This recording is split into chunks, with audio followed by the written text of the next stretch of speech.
All right. Hey folks, so yeah, I thought you'd join me for a back session.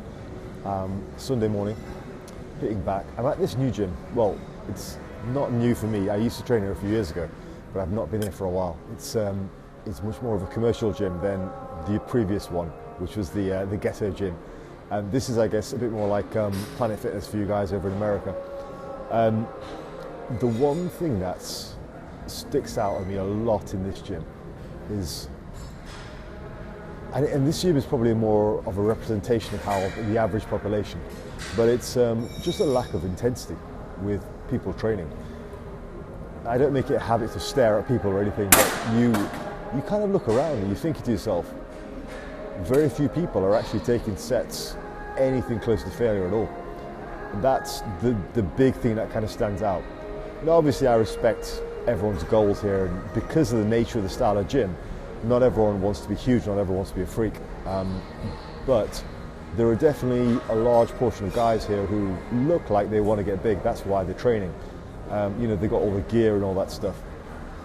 But yeah, there's just a real lack of people actually taking meaningful sets, either to failure or beyond failure. And I was thinking to myself, how would I kind of explain this to you guys? And because partly what I see is, rather than just people training easy, I think there's almost a definite wanting to pull back.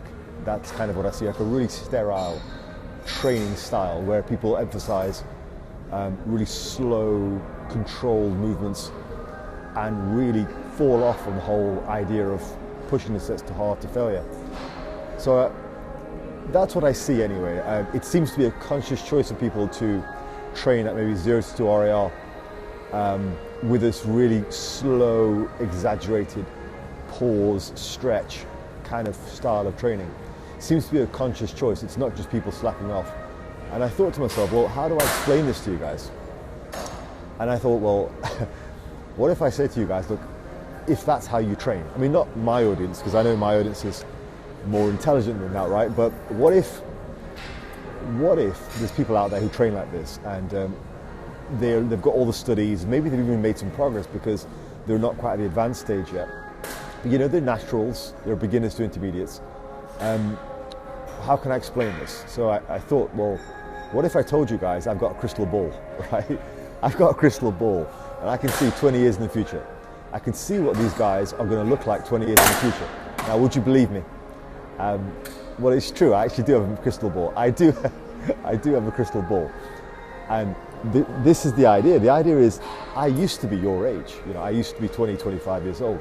And 20 years down the line, I've seen the effect of people who train that way, because trust me, all this stuff you're seeing now, the whole really slow, exaggerated training styles, which really, the best way to describe them is they're very sterile. They lack any kind of passion, any kind of grit, staying 0 to 2 RAR.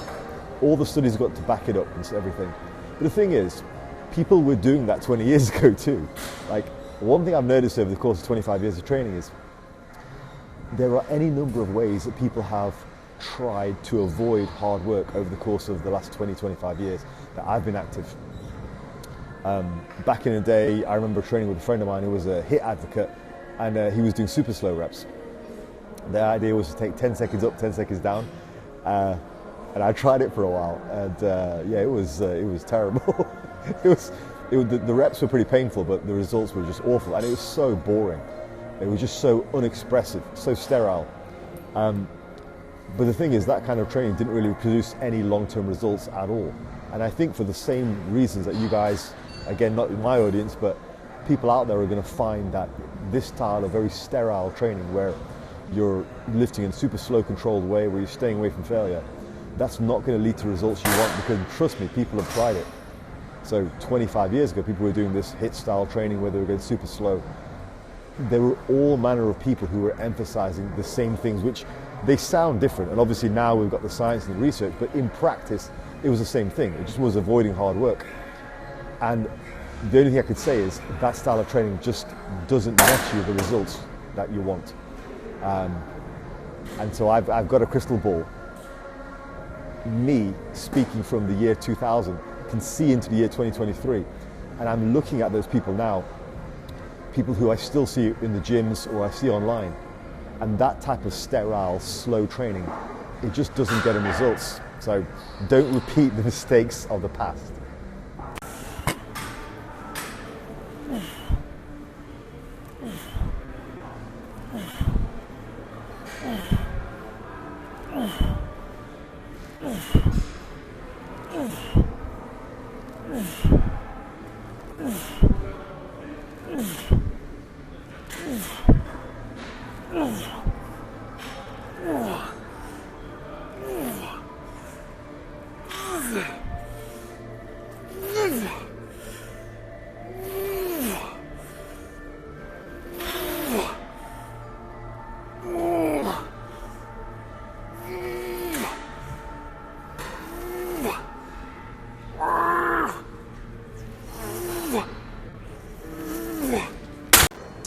Right, so I wanted to hit up the chest supported row, but it looks like somebody's on there. So I'm going to try and find some other chest supported row, either a machine row or the seated plate loaded. We'll see how it goes. Let's see what's not taken up.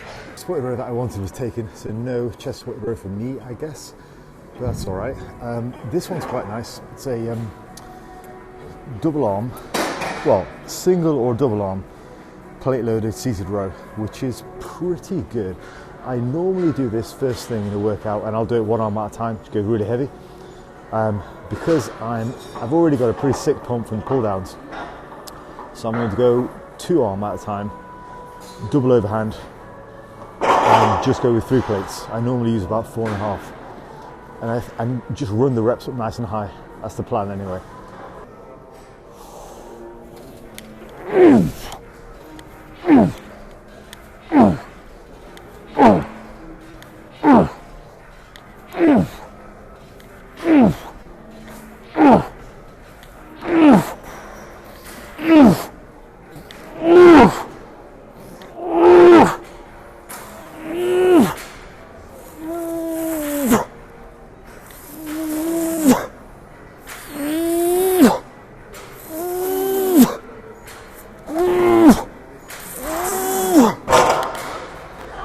So yeah, let's just revisit that conversation about training intensity. So it just makes sense, you know, if you're there, you're already locked in, you're warm, you're in an exercise you connect with, and you get to the final couple of reps, just take them if you're there. I don't see any reasonable argument to make to say, don't, you know, omit the last couple of reps on purpose. I just don't see it. I don't see why you wouldn't want to go all the way as safe as you can. You're already there. It takes you up maximum 10 seconds more. I mean, for that first set of underhand pull downs, I did 18 reps on the first set and about 5 little extras. Didn't take me long to do that. I'm already there, I'm already warmed up. They're probably the safest reps you're going to do because you're already fatigued and you're just working that lengthen range, which you're generally stronger in, you know. But it's not like I'm starting off in the lengthen range with a heavier weight than I can manage normally. I'm working that lengthen range when I'm already pre-fatigued. In my experience, that's been very safe. It's a very different thing from starting off the session or starting off the set in the lengthen range and just working that lengthen range. That I made a video on that recently, and I'm not as confident about that approach. But anyway, like I'm saying, when you're here, that's a different conversation. Going back to what I was talking about, I'm talking about effort.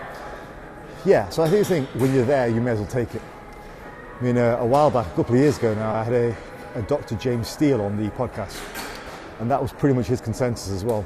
For you guys who are familiar with research, you'll know Fisher and Steele, basically high intensity advocates, but just because of the work they've done in the lab here in the UK. And they generally promote training to failure with lower volumes, which I think is a very sensible approach. But yeah, he said, if it's there, take it. It's not anywhere near as stressful as people make out. And another thing I would say about people who sort of over-exaggerate the stress that the last couple of reps give to you. But I think we're talking bodybuilding here, you know, we're not talking powerlifting. So it's not like you're grinding out the last couple of reps of a squat with your back bending and all that kind of stuff. You can bias the exercises. You can do a bodybuilding squat, which is it's a lot more palatable to go close to failure in a bodybuilding squat. You can prioritize, say, a Romanian deadlift or a stiff leg deadlift. You can prioritize an incline bench with, you know, with a good range of motion. You know, you don't have to lift completely. We're not talking about lifting to failure on movements which purposely let you lift more weight than you would normally if you bias an area. Like, we're not talking about low bar squats. This is bodybuilding. You know, so a way to reduce stress is to make sure you're using exercise which bias the muscles you're trying to lift, and not just general exercises. So low bar squats and deadlift are out, as most people would agree. You know, for intermediate to advanced body welding stuff, when this stuff becomes relevant anyway. But yeah, I don't think the last couple of reps are anywhere near as stressful as a lot of people make out. Again, not you guys are more intelligent than that, but I've had conversations with people in DMs who flat out say the last couple of reps will just cripple you, and I just don't see it. I don't know, maybe me and my audience are a bunch of supermen and whatever, but I don't see it being that stressful. I just think when you're there, you may as well take it. Also, I get way better pumps as well. You know, if I go to failure and then beyond, way better pumps. It just feels like it's more productive.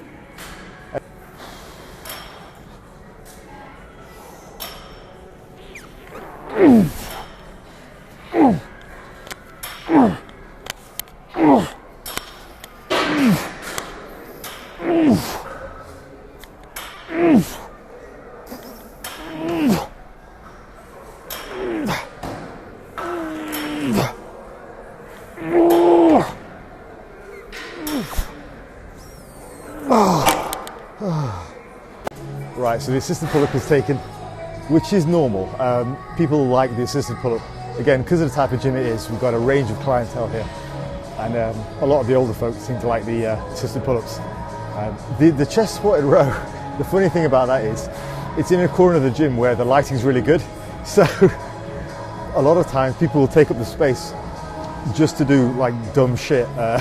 So it's quite rare to get on that chest squatted row unless the gym is empty. But anyway, to go on to a different point, the whole idea of instinctive training. This is something I've been experimenting with a lot recently, and I love it, actually. I really, really enjoy it. I've had really productive training weeks, training like this. So the way that I do it is, I'll have a basic structure for the day. So I know today, for example, I wanted to hit 6 sets of back, which has been about my go-to recently. Just really hard and heavy, training all out, been getting great pumps like that. Now, I'll have a rough idea of what I wanted to do. So I know that I wanted to start this session off with underhanded pull downs. Did that. Then I wanted to do a chest supported row. Couldn't do that, so I did some other type of row.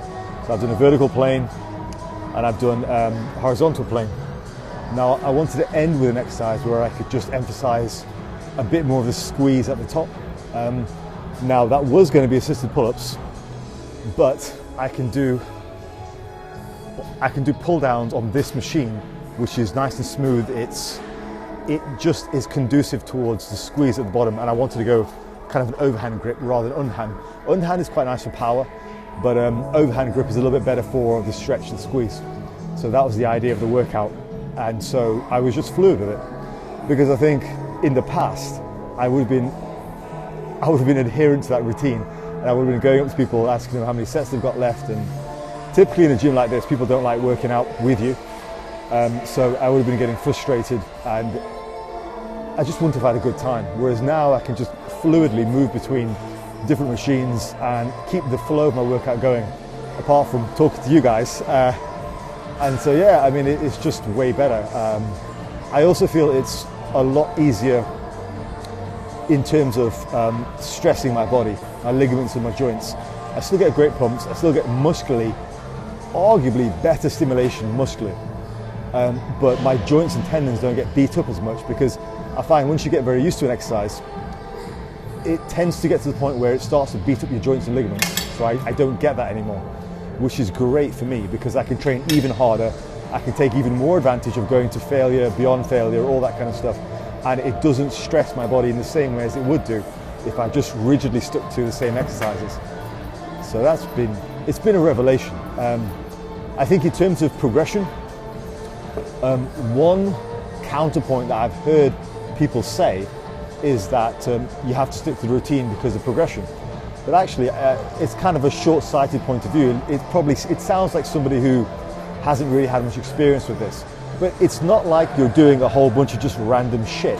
You know, it's not like for a back, I would do underhanded pull downs 1 week, plate row rows the next week, and then the next week I would do something like standing upside down ring rows or something like that. It's not like that. It's like you're going to have your go-to exercises. You know, like for me, for a back day, it's almost always going to kick off with underhanded pull downs, which I love for power, or it's going to be that chest supported row if I can get my hands on it, or plate loaded single arm row.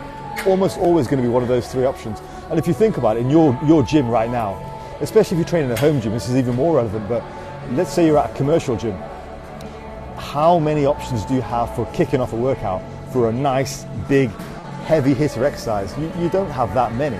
You know, there's probably going to be some kind of row, maybe a bent over row, maybe a chest supported row, or it's going to be a weighted pull-up or chin-up, whatever your go-to is. So it's not like you're just doing a bunch of random shit. You just have a wider pool of selection, and you're not afraid to fill in some of the rest of the volume with a more fluid selection of exercises, but you still have your progression markers. So I've not heard anyone say it, but I think that potential complaint is one which is unfounded, and it's from a lack of experience and people knowing their bodies and knowing how to effectively rotate exercises, probably just through a lack of experience. But that's why I wanted to clear that up, because I think that's a potential complaint that people could talk about, but I don't think it's valid at all. Right, let's hit this set.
All right, so that was 6 sets of back done.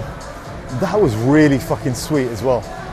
It just filled in the area of the back that I felt like I was missing this session. So my entire back just feels nice and pumped now, which is a good sign. I'm going to talk about that at a different stage, a different video, talk about the pump. And I think there's a bit of misconception about the pump, so I want to clear that up. But anyway, I'm going to do 6 sets of rear delts now. I probably won't film it because I don't want to, the cable area gets quite busy and I don't want to freak people out. So I will probably do that and then maybe do a bit of a physique check afterwards. Right. Okay, yeah, there we go. So yeah, lighting's pretty good here. Yeah, so I had a bit of a shave last night, shaved off the fluff. Things are looking better. But yeah, we're getting there. We're getting there.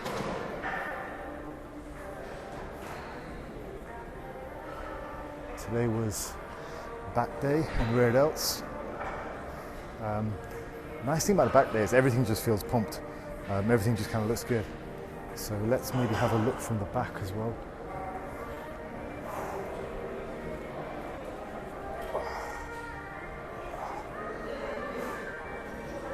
Yeah, pretty sweet.